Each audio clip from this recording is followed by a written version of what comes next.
Good morning, everybody. Welcome to Cafe con Tampa Online. We apologize. Was having some technical problems this morning, so we were unable to go live, but we record it here and look forward to having a great conversation this morning. My colleague Dell is going to introduce our speaker. Good morning, everybody. Welcome to Cafe con Tampa. Our guest speaker today, Stanley Gray, has been a regular participant of Cafe con Tampa. Stanley is director of the Urban League of Hillsborough County. He's going to introduce himself and tell us why a strong and vibrant urban league is needed for Hillsborough County. Stanley, it's your show. Well, thank you very much for the invitation and the opportunity to share a little bit of information about the Urban League. The mission of the Urban League is to bring economic equity to the African American and minority communities of Hillsborough County, and doing so through collaborative and hands-up means. Well, the reason why I think the Urban League is vital is because if we don't do something to address a segment of our population, which at best is stagnant when you compare it to economic equity, I think that we're permitting a hindrance or an obstacle to continue.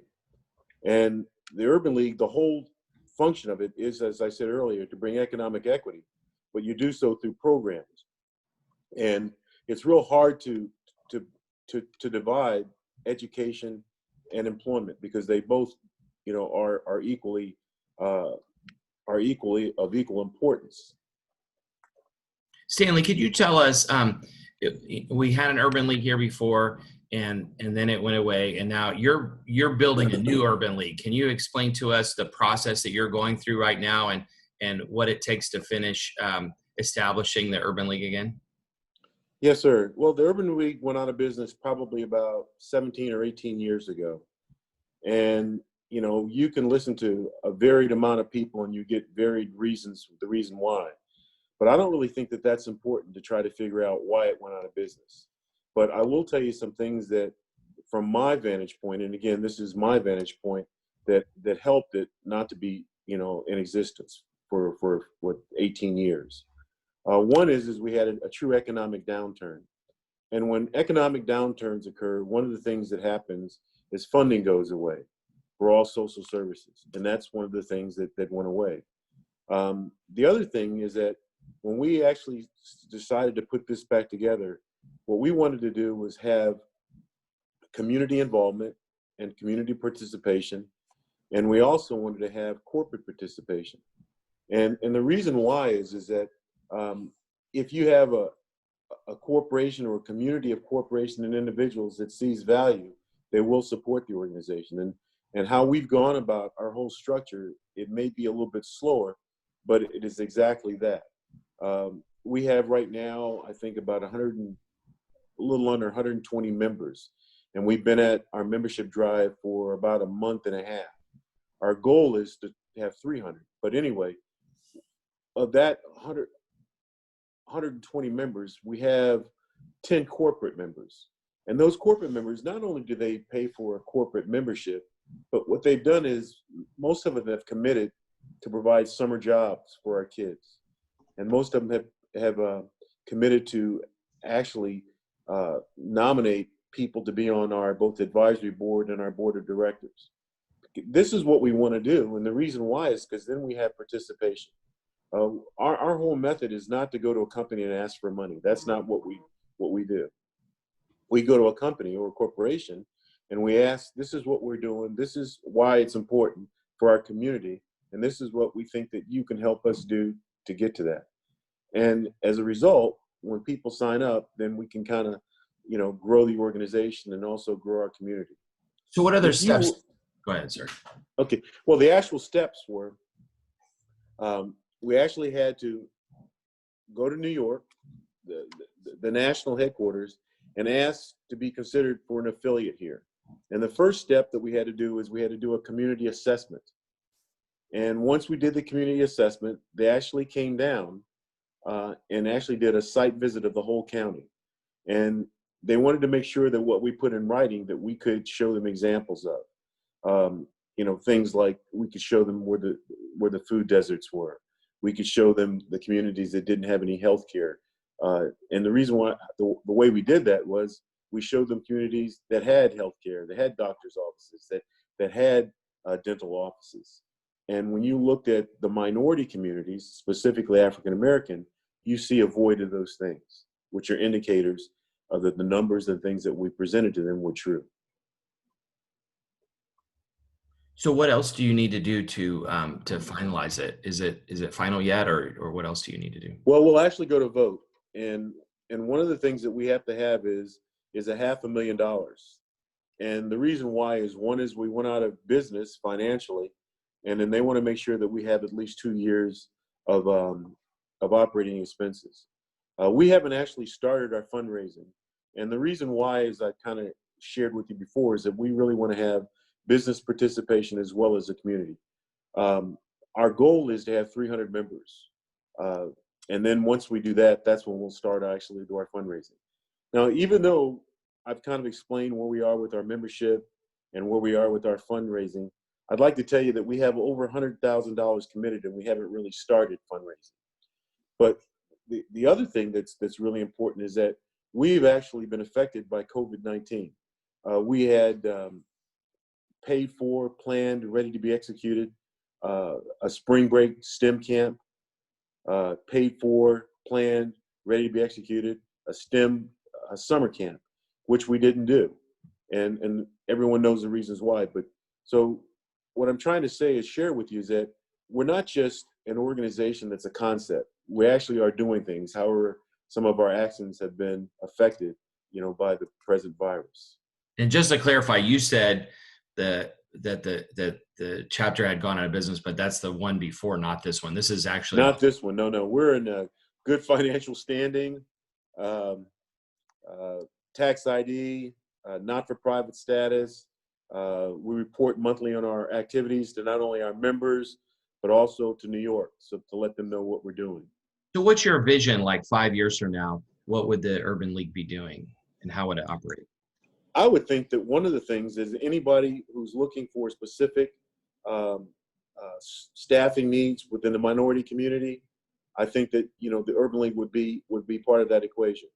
I think that you'll see that the Urban League is going to be involved in employment, education, preventative health care, judicial reform, and housing, but we're not necessarily going to have all of those things under our roof per se.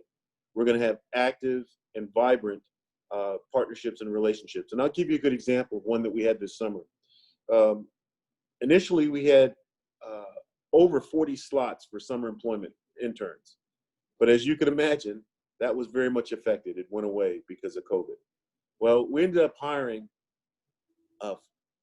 we actually had 7 kids that we wanted to hire, and we had some jobs that they could work remotely from their homes.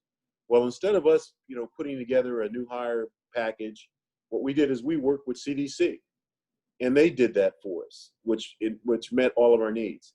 And that's the kind of example that I want everyone to know is that, we are not going to spend money on brick and mortar things or for organizations to memorialize ourselves.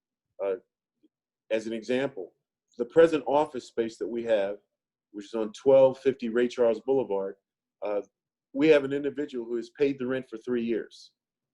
So all the monies that we bring in, we're going straight to programming. And, then that's kind of what we're trying to do. And we have commitments from 4 people or 4 organizations throughout the county. So when we actually expand our services countywide, we can be officed at different places. This is going to be the center of our organization. The others will be satellite. What do you think makes the Urban League unique as compared to the other organizations that are already out there? Well, I think that one of the things is that we are not a hands-out organization. And what I mean by that is that, and I'll give you a real good example. One of the things that we try to say is that we can only help people who want to help themselves. And so they have to have some skin in the game. They have to participate. Well, what kind of organization would we be if we weren't a hands-up organization ourselves?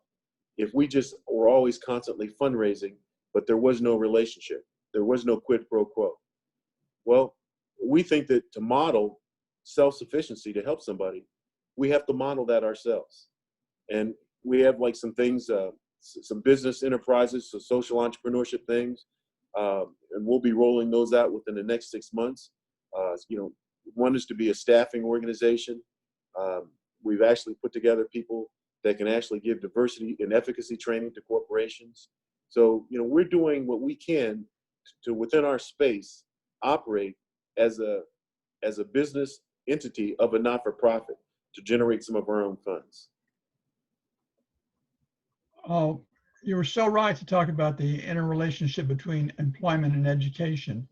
What is your top priority in education in this era of COVID-19? Well, that our big concern is to actually provide meaningful STEM training. And one of the things that we've really come to grips with is that we need to start earlier. And earlier, we're talking about probably the 5th and 6th grade. And the reason why is, one is you want to develop an understanding of what STEM can do for you. That is, whether you go to college or whether you go into a trade. But the other reason why we want to do this is we think that we need to be more aspirational to our youth in a systemic way. Because a lot of times what you see is that kids don't really have a lot of hope. They don't have a lot of dreams. And so what we've noticed, and I've been kind of dealing with kids for a while, if you wait till like the 9th or 10th grade, you're probably too late, because they've stunted their potential by their own activities or whatever. So what we're going to try to do is we're going to go into elementary schools, and we're going to start with one. And, not only will we have a STEM curriculum that's approved by the school system, again, another partnership, but we'll also bring appropriate visiting mentors in so people can say, I could be that. I'll give you a real good story. You all know this. I went to the Naval Academy. And I remember in 1964, there was a TV show, and it was called The Lieutenant. And the lieutenant was a Naval Academy graduate. He was a Marine second lieutenant. Well, he was doing this problem where they had to move this piece of artillery, a 105 millimeter howitzer, on the top of a hill. And the lieutenant was talking to his company commander. He said, well, I need some help, but I know Lieutenant such and such. We played football together at the academy. Well, Lieutenant such and such happened to be an African American. I said, I was every bit in the 3rd grade. Well, I could do that. And I ended up going to the Naval Academy. But my point I'm trying to say is that if you don't get people that look like you in front of you, you can't share their dreams and you can't aspire to be like them. And that's one of the things that we're going to do with our education, program. What about politics? Is this group going to be involved in advocacy or politics at all? Totally nonpartisan. And our advisory board met this week, and they want to do something, and we're going to put it together probably within the next week or so. That's going to, actually promote people getting out to vote. But we are totally nonpartisan. What about the era of the entity of employment? I mean, let's say individuals that are over 17 or 18, then unfortunately some benefits of education initially have missed them. How can we get to that population base? It's very important. Well, one of the things we're trying to work with right now, to give you an example, we're trying to work with Career Source, and I think that we're going to be able to come up with something. Let's just say that you wanted to be an electrician. Well, if you don't go to a program at HCC, what you have to do is you have to go through a pre-apprentice program. Well, the pre-apprentice program is not paid for. It has no compensation. If you don't have an automobile, if you don't have reliable transportation, you can't participate in it. So what we're trying to do is put together some funds, whereas we can pay individuals to give them some compensation while they go through the pre-apprentice program and successfully complete that. So then when they complete that, they can be in the apprentice program, which does have compensation. However, you have to have reliable transportation. And as you know, transportation is not one of the things that we really brag about in Hillsborough County. So, these are, challenges we're looking at. And if we get, the right amount of numbers, it might mean that we'll have to rent a van and we'll have to take people to different places. But, we're looking at what are the processes, what are the requirements, and we're working with people to make sure that we can actually have more people. Now, Dale, one of the problems is that a lot of these kids have lost hope. I'm not making excuses for them. So when you apply for these jobs, when we put them out, people don't even apply for them. So that's the reason why we think that we have to start a little bit earlier so people can see that this is an opportunity. Let's say there's somebody out there listening and you've encouraged them. Is there a place that they can contact in the next few days to get some counseling and direction? Again, what you can do is go online, info@ulhc.org, and you can contact us through there, or you can contact us at 813-404-6172. Why don't you say that again in case anybody missed it? You can contact us online. That is either with an email at info@ulhc.org, or you can go to our site, which is, if you hit in the browser info@ulhc.org, you'll still come right to our site, or you can give us a call at 813-404-6172. I will tell you, though, that we are here to help and to increase the African Americans' plight towards economic equity, but we can't and will not help anybody who will not help themselves. That's fair. What about healthcare prevention? That's important in this era of COVID-19. That's one of the 5 pillars that the Urban League is founded on. Our vantage point to it is that we want to do preventative health care. And the 3 points of emphasis are mental health, dental health, and physical health. Bingo. But again, preventative health. Those 3 are so integrated, and still they're dissimilar in the service entity. And again, how can somebody who is in need of some preventative health care access it today? Again, what we'll do is we'll work with people. Without breaking any confidence, we had an individual that was working with us this summer. And again, I'm not a mental health expert, even though my wife's a psychiatrist and my daughter's a psychologist. And they both like to use me as their training subjects. But anyway, I could tell that there was something wrong. And so what we were able to do is we were able to send this person through some sessions. And the sessions were paid for as a volunteer. And so we were able to get this person some help that way. But there's also some things that we have within the county, and we have a couple of psychiatrists who have volunteered a certain amount of hours. Now, again, we're kind of like in our infancy. But again, if there's a problem, what we're going to do is, with our relationships, trying to give that person a solution. We're not going to just say, well, we don't do that. No, we're going to come up with something to help a person. Stanley, I want to segue, if you don't mind. You have personally spoken, because you come to the in-person Cafe on Tampa almost every week. Thank you. But you've personally spoken about race relations and the status of race in Tampa in particular. Right now we're in very unusual times. It's like the civil rights movement in the 60s. If this Urban League chapter had been in operation for 5 years already, what could the Urban League have done to prevent the situation in Tampa or to alleviate where we are now? I think that if we were really been a vibrant Urban League, I think one of the things that you would see is that you would see representation of the African American and minority communities in all salary bands of all companies and organizations. And again, I'm not trying to be confrontational or argumentative, but I've heard a lot of companies, and what they'll say is, well, we have this many minorities. Okay, let me see your salary bands. And as you know, one of my lives, I was a human resource person. And what you see is you don't see that the African American, women, and other minorities, they're not represented in all the salary bands. That is executive, managerial, clerical, exempt, non-exempt. You don't see that. You'll see them always in the lower bands.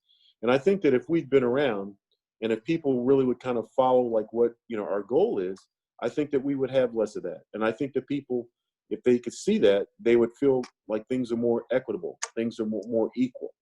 And I think that right now that's one of our challenges. And as I mentioned earlier, one of our social entrepreneurship models is that we can help companies. I put together a group of 3 HR professionals with over 60 years of professional experience. And the first thing that we want to do when we talk to a company about their diversity needs or even diversity training is we're going to sign a letter, a confidentiality letter. And why would we want to do that? One is that we don't want you to be afraid to share all of your information, because we're going to pledge in writing that we're not going to use it in any way, manner, fashion, or form outside of the working relationship. But it also, you will be freer to tell you what really is going on, so we can give you some really good counsel and advice in the appropriate programs. And that's the only way that I know. And I mean, as an HR professional, I've been audited by the EOC numerous times, and I've never had any findings. But I also know that, the ways that you can hide things. I know that. So you may know I created a website called Can Tampa. I answer your question? Yeah. Well, just to follow on that, I created a website a year ago called Tampa Scorecard, and it has a bunch of economics measures. But one of them is race disparities between Caucasian and African American. And what it shows is that Tampa has, among major cities in Florida, has a second worst disparity. It also has horrible disparity based on gender. So what, with your HR background and your Urban League hat, what can we do to try to alleviate that, so that 5 years from now we would close that gap, and also look at the bands that you talked about? What can we proactively do? What role would the Urban League have, and how do we measure that? We have basic income numbers. How do we measure it at all the different bands? Is there a standard measure we can use? Well, it's really pretty easy, because most of the larger companies that we talk about here have to do an annual affirmative action plan. And when you do your affirmative action plan, all of the measurements regarding employment, they're in that report. So you can take year 1, 2020, which was prepared and signed off by the CEO of the organization, not just a human resource person. You can use that as your baseline. And then once you come in and you do the appropriate programs, and I'm not talking about quotas, okay? I'm talking about targets. And that's how you build on it.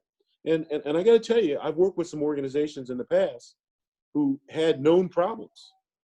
And we applied just the kind of processes that I'm talking about, and they became organizations of choice as opposed to organizations of indifference. It can be done. Is there an organization that aggregates all that information, like that looks at the top 100 companies in Tampa and says, here's what their affirmative action plans say, and here's how they're tracking? Well, they don't use the affirmative action plan, but the Tampa Bay Alliance. I mean, all these the major organizations that are trying to bring businesses to our county, they all do the same thing. They may call the report something different, but it's the same thing. And I gave you all an example once in one of our meetings, and I used to be with one of my organizations on the team that would do acquisitions and mergers.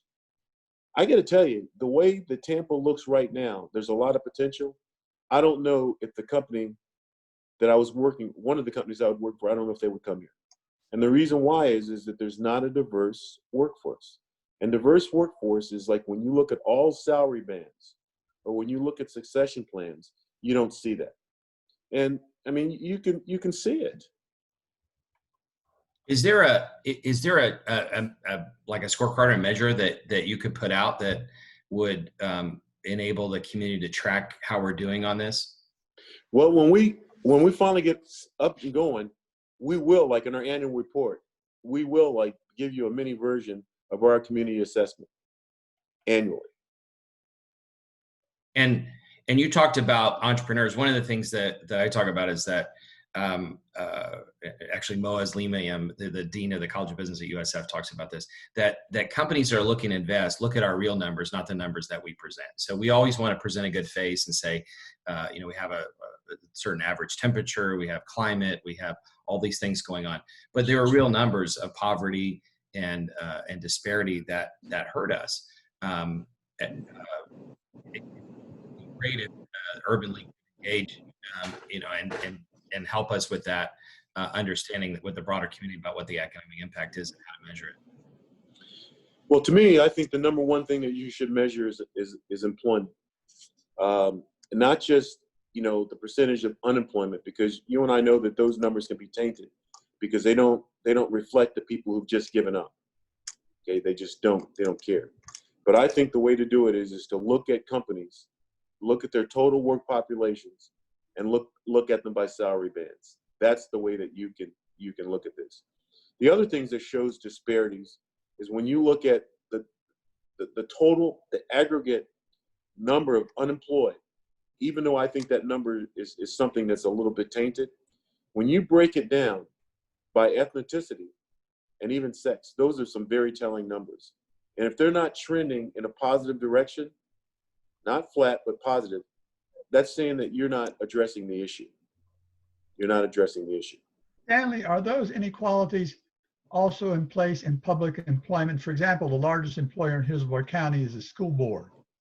The county and the city department, those are large employers, public employees. Is there that same discrepancy? I would say that they might have I can't speak specifically because I haven't really looked at them. I've only looked at the numbers, as a total aggregate, for the county. But I would not be surprised if you saw the same trends. I really would not be surprised. And even for the government entities, county as well as the city. I think that probably you've seen some movement as of late, but you're only seeing certain people. But I'm talking about all the salary bands. I mean, idealistically, you would either have or have a reason why not. That let's just say the African American population is 20%. Then 20% of your executive should probably be close to that. 20% of your managerial, 20% of your regular, 20% of your non-exempt, and 20% of your exempt should be. That's what you should see. Hey, Stanley, we're almost out of time, unfortunately. I'm going to ask you maybe a last question. So we have Super Bowl coming up next year, and if it happens, it sounds like it's still on for now, but Tampa will be have the spotlight of the world on it. And also, we'll have CEOs flying in from all over the place, but in particular, we'll have a lot of African-American CEOs that will come in that could potentially invest in our area. What do you think, just your advice to the community, what could or should the community do over the next few months to prepare to make sure that we that we present ourselves in the right way? I think that we need to come together as a community and be proud of our diversity. I really do.